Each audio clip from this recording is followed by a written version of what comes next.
Everybody got the next question here from my friend Chris. He asked this: if God is real, why are so many people, innocent people, dying? I believe fully in Jesus, but this was asked by a child. I thought it was a great discussion for those who have lost faith because they can't see good in the world anymore. The book of Revelation was a huge help in explaining to my oldest, who is 12 and can't understand why God is not helping in Israel. Hard discussion. And then another friend of mine chimed in and said this. This my kids have asked, and all I've been able to say is one, we cause our own suffering by not following Christ as we should, but there's holes in that. And two, without suffering, there'd be no compassion.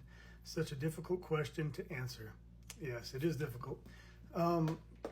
So the Bible doesn't have one specific response to the question of suffering. It talks about it quite a bit, but there's not a unified response from the Bible. It kind of hits it from a bunch of different angles.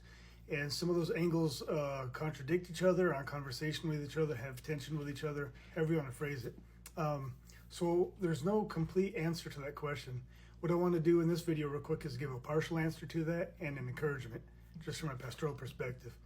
Okay, so the partial answer. If God's so good, how come he allows suffering to happen?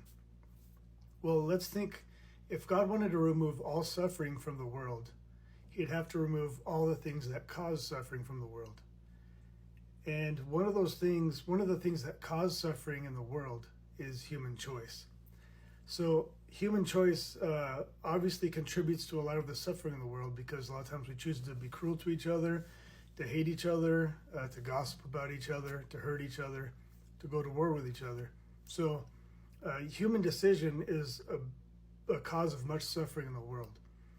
So if God wanted to remove suffering from the world, one of the causes of suffering he'd have to remove would be humans' ability to choose. However, one thing we lose if God takes away humans' ability to choose is we lose the ability to love. Because love is something that's given, and it's something that's chosen to be given. Somebody decides to give love.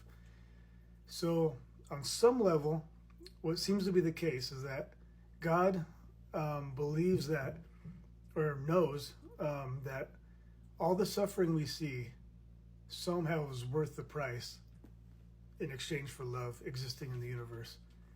And it's hard to believe, it's hard to feel sometimes, but the existence of love in the universe seems to be worth the price of all the suffering that results from human choice. I can't always believe that math, I can't always see it, but what we see in Jesus is God who became a human being. He put on flesh, and he decided to not just talk about suffering from a distance like some philosophers, or to be a distant God that just kind of throws ideas at suffering. But in Jesus, he decided to become a human being who experienced suffering. He got tired, he got hungry, he got frustrated with other people, and he actually got tortured and murdered. And so Jesus experienced all kinds of violence, all kinds of victimization, all kinds of the frustrations of life. And remember, he worked a normal job for a long time before he went into ministry. So just the day in and day out grind, too, is a form of suffering Jesus experienced.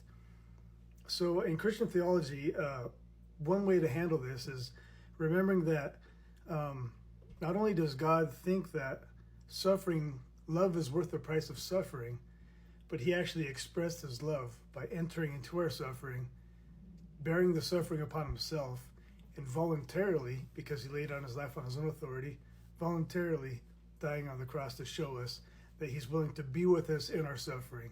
So we don't have a God that's far from us in our suffering, but we have a God that's close to us and is with us in our suffering and is able to help us in our excuse me, and is able to help us in our suffering. Okay, so that's a partial answer.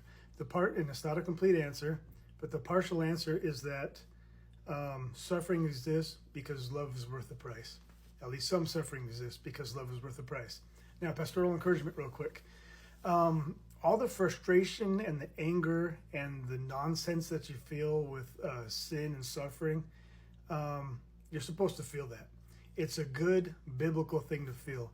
You read the Psalms, and a lot of times the psalmist is praying and he's very angry with injustice in the world. And you see this throughout the whole biblical corpus. So the frustration you feel with suffering, that's the right way to feel about suffering. And it's not unchristian to be angry about it. It's not unchristian to even question God about it and to be frustrated that God's not doing more about it more quickly. Those are all perfectly human, actually healthy responses. And I mean healthy. If you see the injustice in the world and you're not upset by it, you're a psychopath. Something's wrong with you. So the hurt you feel, that's a good human response, and it's a good biblical response. And even sometimes questioning and doubting and being confused by God in the midst of all this is a perfectly human response. There's a difference between doubt and unbelief. Doubt is when God is confusing, which God's going to be confusing a lot because our brains are small and God is big.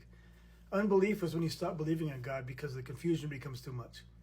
And sometimes those things commingle and mix in together. But whatever you're feeling about suffering and the incompatibility of God and suffering, you're right that those things are ultimately incompatible. They're ultimately incompatible. Because one day God will come back and he'll remake all things. He'll make all things new. There'll be no more sin, no more sorrow, no more suffering, no more pain, and everything will be remade. And so the incompatibility of God with suffering that you feel is the right thing to feel. It's just we believe by faith that at some point in the future God will come back and reconcile all things, and the math will work out. In the meantime, we live in this frustrating world. We get the confusion, the doubt, and the frustrations of seeing all the suffering, and it's good to feel those things, and it's right to feel those things. But ultimately, one part of the answer, and there's many, but one part of the answer is that love is worth the price of suffering. And to remove suffering, God would have to remove all the causes of suffering. One of the causes of suffering is human choice. But you can't have love without human choice. So God has left human choice intact with all the price that comes with, because love seems to be worth it somehow in the end. And Jesus is the best picture of why that's the case. That God didn't stay distant from us in our suffering, but he became a human and he entered into our suffering to show that it could be redemptive. And the biblical response typically to suffering is not to maniacally avoid suffering or to surround your life with comfort, but it's to suffer well. And we see that with Christ, we don't just suffer well, but we also suffer not alone because God's with us. Hope that helps.